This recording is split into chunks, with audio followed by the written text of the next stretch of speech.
I wanted to write something about the financialization of nature. Ecosystem service provision and natural capital don't sound like great starting points, but it's basically this horrible neoliberal idea. It's a kind of mashup of neoliberalism and environmentalism. It can be summed up by saying that a forest is not a forest anymore, in case you hadn't heard. It's a piece of natural capital. A bee, a bird, or a bat is not a bee, a bird, or a bat. It's an ecosystem service provider that provides useful services to the human economy. And as well as being a terrifying and kind of callous way of seeing the world, this is actually great material for fiction because it is fiction. So I wrote a short story set in a sort of loosely in a near future world, but it's a generation after a deregulation event known as the Green Bang, which you can probably guess what that refers to. The deregulation of natural services, essentially. Anders is a retired ecosystem services trader, and I'm just going to start from the beginning of the story, so I don't really need much more introduction. I've started it with a quote, though. $54 trillion a year. That's the estimated upper value of the world's natural capital and ecosystem services, according to ecological economist Robert Costanza.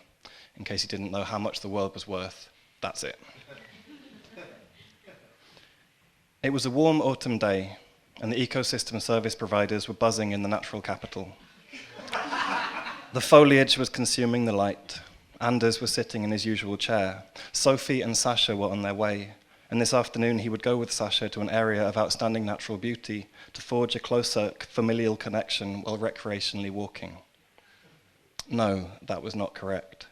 Anders rubbed his head with his thumb. It wasn't an area of outstanding natural beauty. It was 12 hectares or thereabouts of medium to low quality indigenous fauna habitat, but Sasha need not be concerned about that. Sasha was 9 years old.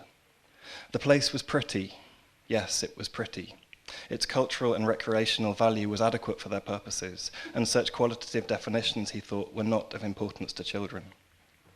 Such definitions were not of importance. Anders closed and reopened his eyes. He gazed at his trouser legs stretched across the patio, and then at the pebbles around the lawn and the trees beyond the garden. The trees were mostly rowans and oaks, and during a night of sleeplessness that had occurred some months ago, he'd calculated the value of each to about 600 ecos a year.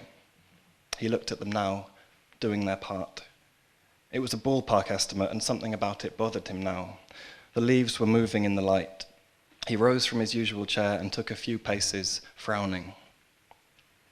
He'd woken up with that ache again, the one behind the collarbones. Every morning for the past few weeks, a dull, familiar bruising. He took a few paces and stopped, absently rubbing around his neck, and then checked his phone to see the time. They would be here any minute. He turned to go back into the house, wondering if he should change his jumper. He thought the last time had gone quite well.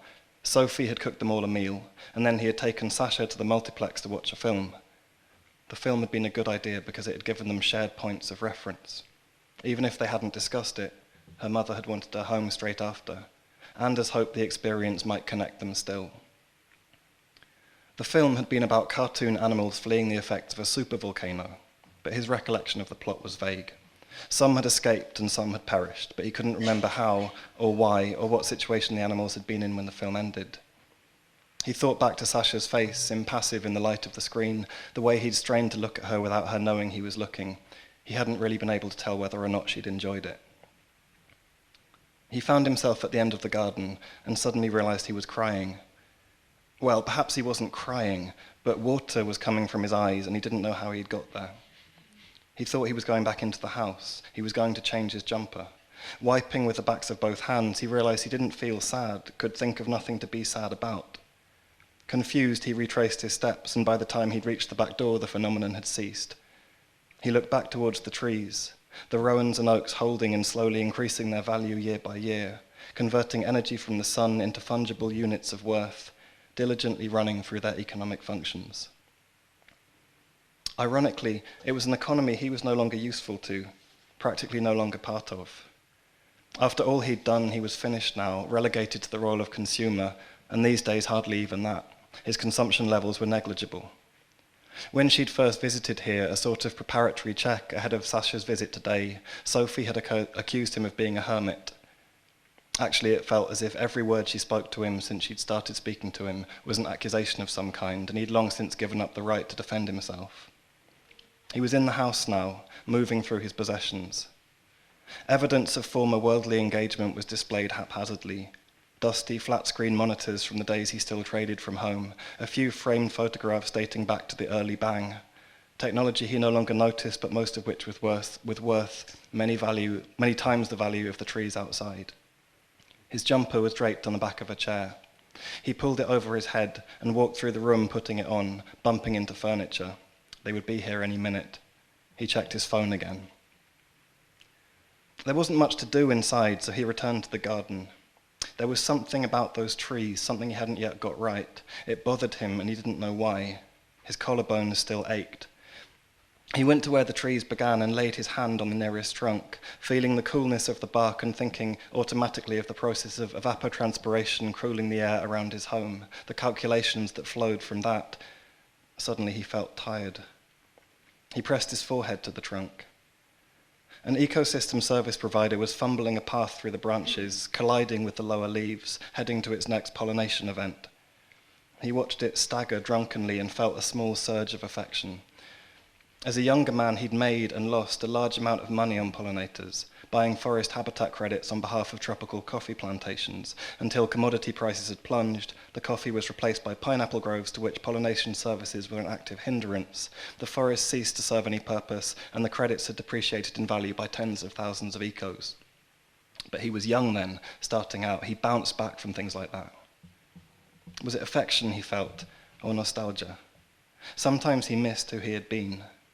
The service provider went on its way. The day was warm, but wet weather was coming. Soon it would be redundant. He realized he'd got distracted and retreated to the middle of the lawn in order to look at the trees as a whole. 600 a year, a rough calculation. The canopies were starting to brown. A couple of leaves detached themselves from the branch he was looking at and made their slow way down to earth. And that was when it jolted him. Never mind the conversion rate between trees, what was the value of a leaf? He felt a tingling of nerves. The sensation was deeply familiar but had the effect of making him nervous.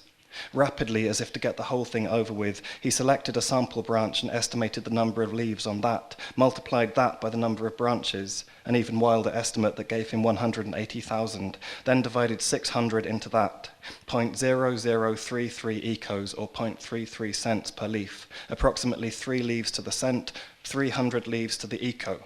He felt slightly sick in the warmth of the day. He might have to take off his jumper.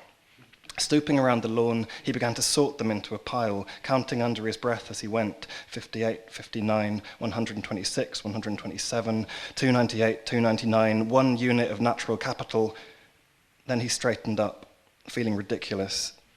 He knew he should turn around. Dad? She was in the garden, wearing wellies and a purple coat. Sasha was watching from the door, and Anders had the immediate impression that Sasha had been silently coaxed to give the first word of greeting. He imagined a series of urgent mimes taking place between them, Sophie encouraging, Sasha refusing, until her mother's will won out. Now she had accomplished her task, the girl was staring at her feet, her face vaguely worried. "What are you doing?" Sophie asked. "Tidying leaves," he said. Thank you.